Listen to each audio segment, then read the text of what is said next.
제 얼굴이 흉물이었습니다. 얼마나 힘든지 얼굴이 막 멍들고 정말 견디기 어려웠어요. 1년의 과정이 있었습니다. 제가 그전에는 깍두기를 못 씹어가지고 깍두기 먹는 게 그게 소원이었어요. 깍두기를 까짝까짝 씹어먹는 교인들 보면 얄미워 죽을 뻔했어요.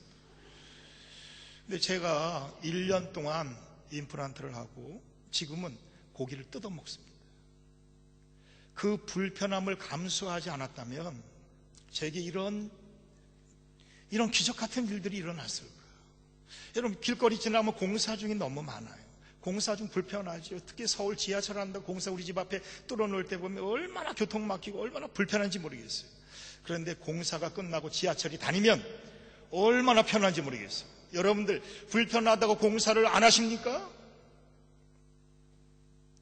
여러분의 신앙이 정말 성숙한 신앙이 되기 위해서는 불편함을 감수하고, 오늘 주일처럼 여러분, 많은 사람들은 오늘 불편하다고 지금 교통이 막힌다고 통제했다고 왔다가 도망치는 사람도 있을 것이고, 그 불편해서 오늘 오지 않는 성도도 분명히 있을 거예요.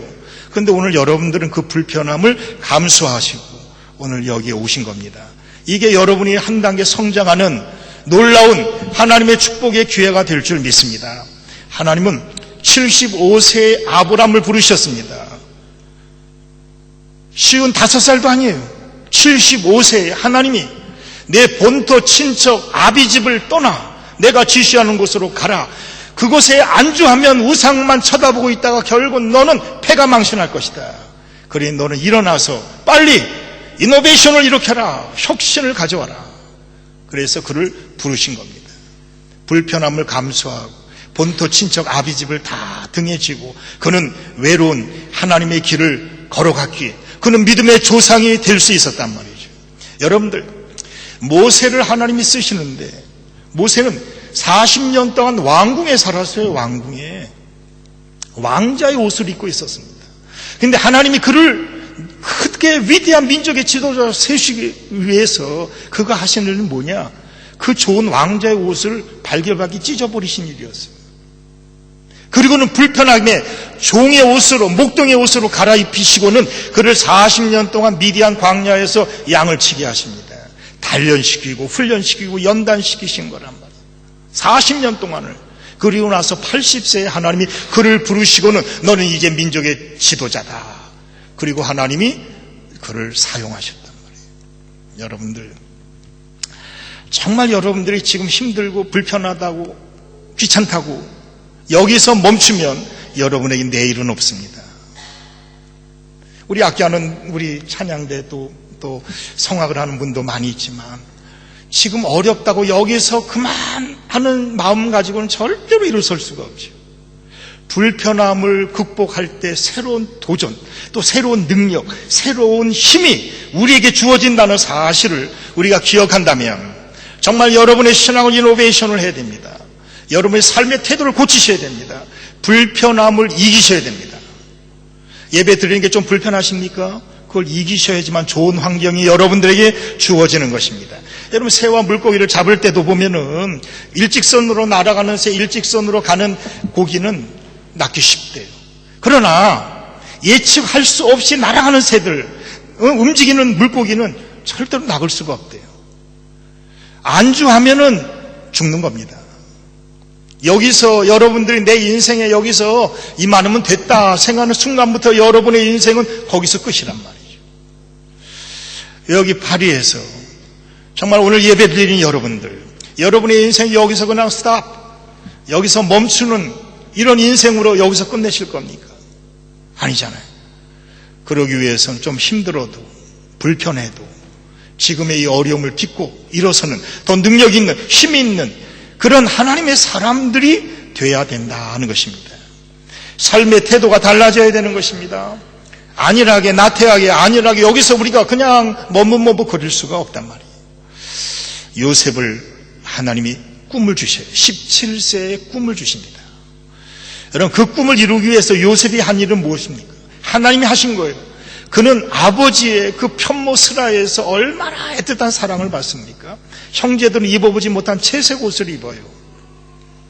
그런데 하나님은 그 채색 옷을 찢어버리십니다. 그리고 그에게 종의 옷을 입혀요. 보디발의 집에 종살이하게 합니다. 그리고 옥살이하게 됩니다. 그 불편함들을 다 극복할 수 있는 정말 능력 있는, 정말 어떤 경우에서도 쓰러지지 않는 강한 하나님의 사람으로 연단시키고 훈련시키고 단련하신 후에 그를 승군같이 만들어내시는 거예요. 베드로를 바로 그렇게 우리 주님은 쓰시겠다는 겁니다. 오늘 이 파리 침례교회 성도 여러분들, 똑똑한 사람이 성공하는 것이 아닙니다. 불편함을 감수하는 사람들이 성공하는 겁니다. 여러분이 정말 좋은 신앙생활을 하고 싶다면 지금 좀 힘듭니까? 귀찮습니까? 그렇다면 그것마저, 그것조차 이길 수 있는 사람이 될 때 여러분의 신앙은 성숙한 신앙이 되어지고 하나님 모시기에 베드로처럼 앞으로 장차 개바가 되는 이런 하나님의 축복의 통로가 될 줄 믿습니다. 두 번째는 삶의 방법을 바꾸라 하는 것이었어요.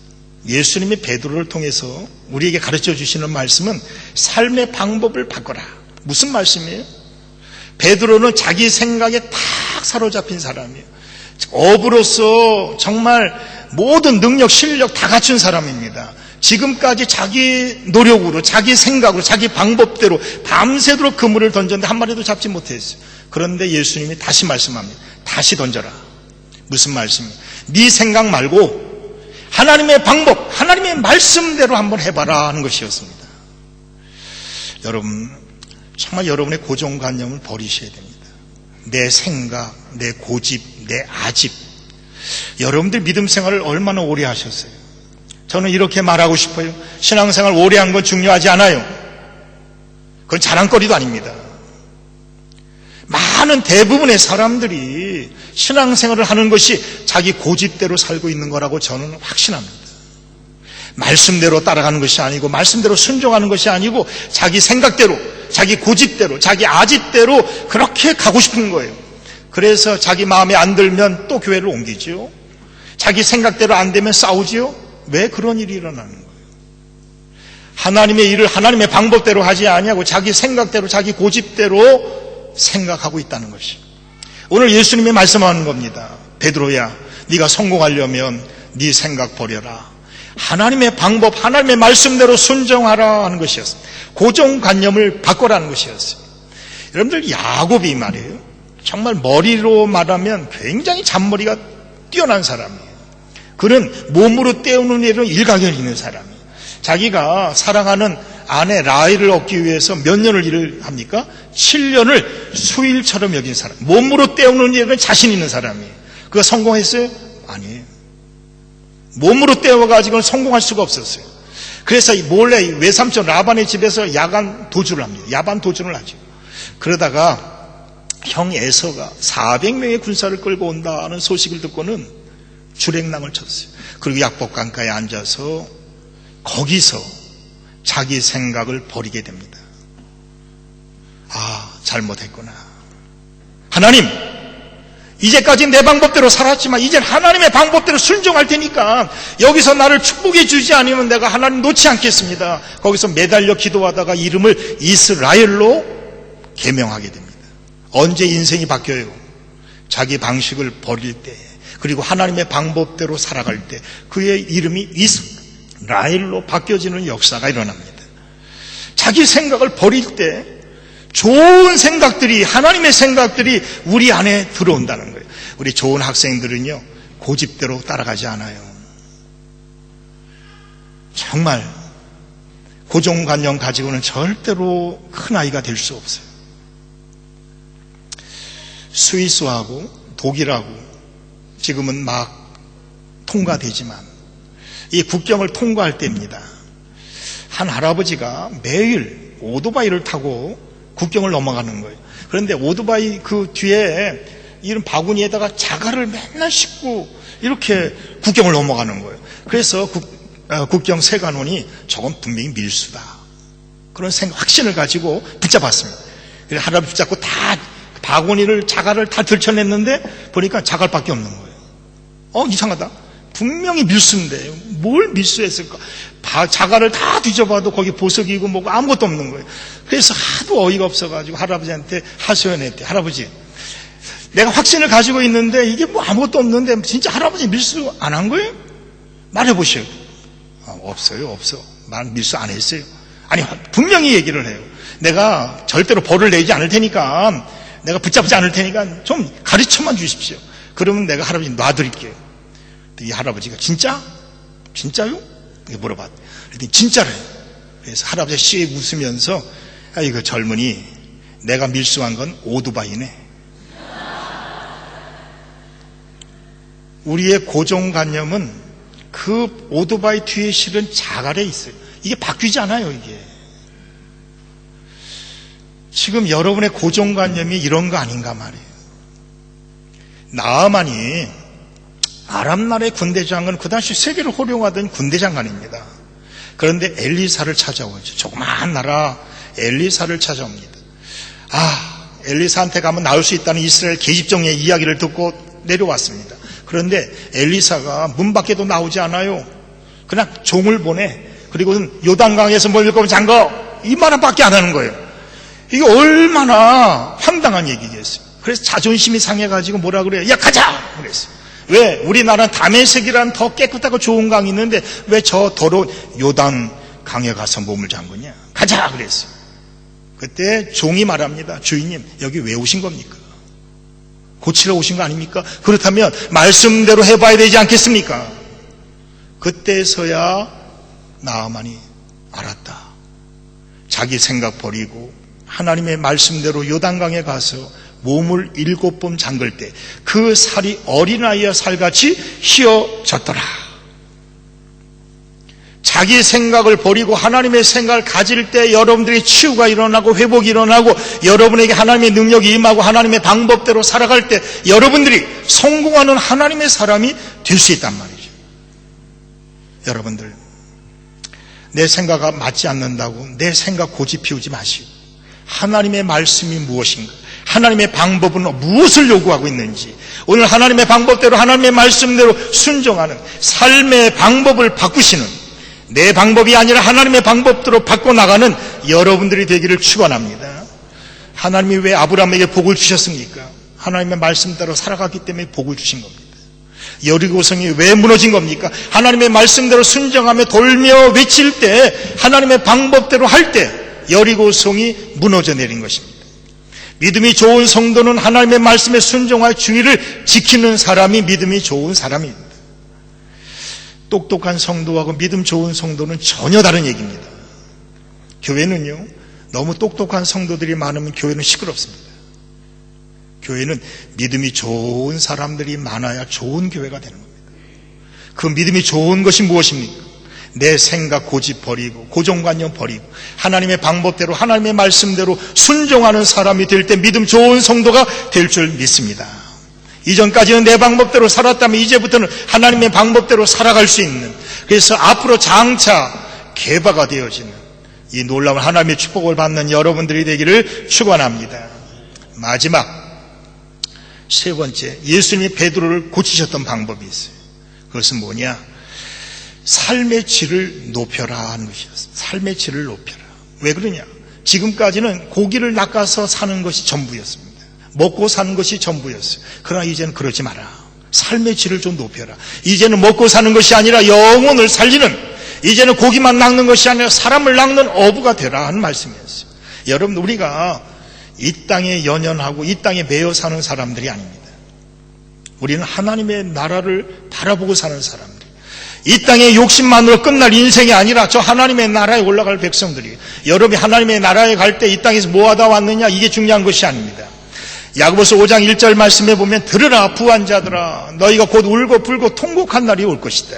왜 그렇습니까? 너희가 말세에 재물을 쌓았구나. 마지막이 될수록 믿음을 쌓아야 되고 기도를 쌓아놓아야 되는데 그건 하나도 쌓지 않고 돈만 쌓았다는 겁니다. 명예만 쌓아놓은 거예요. 그것이 나중에 주님 앞에 서게 되면 그것이 무슨 유익함이 있겠느냐. 주님, 너 뭐 하다 왔느냐? 주님이 물어보실 때, 이제부터는 여러분의 삶의 질을 좀 높이며 살자 하는 것입니다. 가치 없는 일보다 하나님이 인정하지 않으시는 가치 없는 이 세상의 것에만 연연할 것이 아니라 하나님이 인정해 주시는 가치 있는 정말 하나님이 기뻐하시는 일들을 감당하며 사는 삶의 질이 높아지는 성도들이 되라는 것입니다. 마태복음 6장 31절 이하의 말씀에 보면 무엇을 먹을까, 무엇을 입을까, 무엇을 마실까 염려하지 말라. 이는 다 이방인들이 구하는 것이 너희는 먼저 그의 나라와 그의 의를 구하라. 그리하면 내가 이 모든 것을 너에게 더하시리라. 자, 무엇을 먹을까, 마실까, 입을까는 이 세상 사람이 똑같이 하는 거예요. 근데 우리도 똑같이 그렇게 하다가 우리가 하나님의 나라를 갈 사람이 아니라는 것입니다. 너희는 먼저 그의 나라와 그의 의를 구하라. 그리하면 이 땅에 있는 모든 것은 내가 너에게 더해 주시리라. 여러분들, 이제는 가치 없는 것이 아니라 가치 있는 인생으로 살아가자는 것입니다. 신앙의 질이 높아졌다는 것은 무엇을 말하는 것입니까?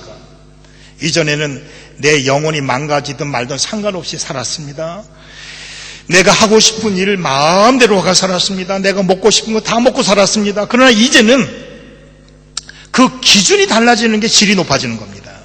이제는 내 영혼에 유익한 것인가 아닌가를 구별할 줄 아는 사람이 신앙의 질이 높아지는 겁니다. 이게 하나님이 기뻐하시는 일인지 기뻐하지 않는 것인지 이거 구별할 수 있는 것이 하나님의 사람의 신앙의 질이 높아지는 거란 말이에요. 선택의 기준이 바뀌는 것이 삶의 질을 높여가는 것이다. 이전까지는 고기만 남는 것이 최고였지만 아니에요. 이제는 사람에게 영향력을 끼칠 수 있고 정말 한 영혼들을 사랑할 수 있는 정말 영혼을 건지는 이 귀한 사명들을 감당하는 이런 능력 있는 실력 있는 하나님의 사람들이 됩니다. 왜 우리가 공부를 잘해야 됩니까? 왜 우리가 악기를 잘해야 됩니까? 왜 우리가 출세를 해야 되는 겁니까? 하나님의 영광을 위해서 더 많은 사람들에게 하나님의 살아계심을 보여줄 수 있는 게 그것밖에 뭐가 있겠어요? 여러분 반드시 잘 돼야 됩니다. 그래서 많은 사람들이 야 하나님이 함께 하시는구나 볼 수 있고 하나님을 보면서 그들의 교회를 사모하게 되고 하나님을 믿게 되는 이런 놀라운 역사가 일어날 수 있도록 여러분들이 최선을 다해서 정말 좋은 성도들이 되기를 바랍니다. 여러분들 불편함을 감수하지 않고는 여러분의 나쁜 생각이 절대로 바뀌지 않을 겁니다. 여러분들의 삶의 질을 높이지 않으려고 생각하는 이유가 무엇입니까? 불편하기 때문에 그런 겁니다. 남들보다 더 깨끗하게 살고 남들보다 더 정직하게 살고 남들보다 더 아름답게 살려고 한다면 포기해야 될 것이 너무 많은 거예요. 그거 버리기 싫은 겁니다. 주일날 교회 가는 거 당연한 겁니다. 근데 그게 너무 불편해요. 놀러 가고 싶은 겁니다. 그걸 이기지 못하는 거예요. 극복하지 못하기 때문에 주일을 못 지키는 겁니다. 하나님의 나라의 영광을 위해 사랑은 다 합니다. 그런데 그게 불편한 거예요. 그러니까 우리가 쉽게 그 일을 결단 내릴 수가 없는 거예요. 그러나 우리 주님은 말씀합니다. 너는 장차 개바가 될 사람이다. 너는 하나님의 영광을 위해 살아갈 사람들이다. 그렇기 때문에 너는 지금부터라도 나태함과 안일함과 게으름에 빠져 있지 말고 불편함을 극복하고 이기고 싸워서 승리하는 사람이 되고 네 방법대로 되는 것이 아니라 하나님의 방법대로 되어야 된다는 걸 안다면 이제는 말씀에 순종하여 그물을 던지는 그래서 만선의 축복을 누리는 하나님의 사람이 되라. 이것이 오늘 베드로에게 하신 말씀이에요. 여러분들 물에 빠진 사람을 누가 건지는 겁니까? 많이 배운 사람이 건집니까? 힘이 센 사람이 건집니까? 돈이 많은 사람이 물에 빠진 사람 건집니까? 아니에요. 수영을 잘하는 사람이 건지는 겁니다. 실력 있는 사람이 건지는 겁니다. 이 세상을 누가 변화시켜 나갈까요? 실력 있는 사람이 건져 나갑니다. 여러분들 아주 의술이 좋은 의사가 있어요. 실력이 대단합니다. 그런데 인격은 형편없어요. 아주 개망난이에요. 그런데 어떤 의사는 말이에요. 실력은 없어. 근데 인간성은 좋아. 실력은 개판이야. 근데 인간성은 좋아. 그러면 여러분이 아파 죽을 지경이 되면 두 사람 중에 누구를 찾아가겠어요?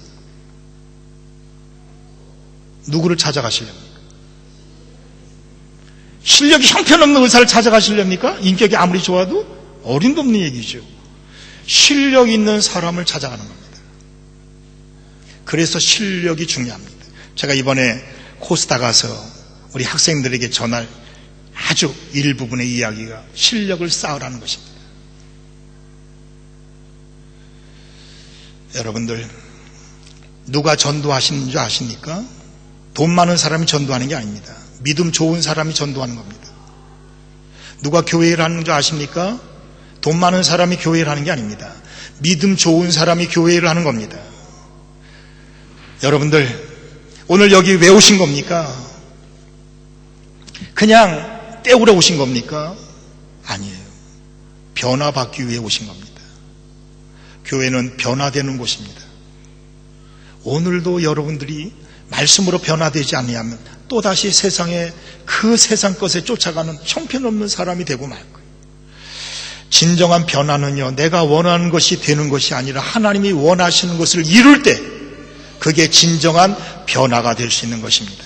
오늘 주신 세 가지 말씀 꼭 기억하시고 여러분의 신앙을 이노베이션 하시기 바랍니다. 이젠 도전하시고 이제는 일어서십시오. 여기서 안주하시고 들어눕지 마시고 또다시 새로운 것을 도전하시고 이젠 더 멋진 승리자로 살아갈 수 있는 하나님의 영광을 위해 살아가고 이 파리 침례교회를 정말 하나님이 뜻하신 바대로 세워나갈 수 있는 능력 있는 실력 있는 하나님의 성도들이 되시기를 주님의 이름으로 간절히 축원합니다. 기도드리겠습니다. 하나님 감사합니다. 오늘 주신 말씀 그대로 우리 하나님의 성도들, 하나님의 사람들 이제 변하여 새 사람 되어지고 능력 있는 실력 있는 하나님의 사람, 성공하는 하나님의 사람, 앞으로 장차 개바가 되어지는 능력 있는 하나님의 사람들 다 되게 하여 주시옵소서. 예수 그리스도의 이름으로 간절히 기도하옵나이다. 아멘.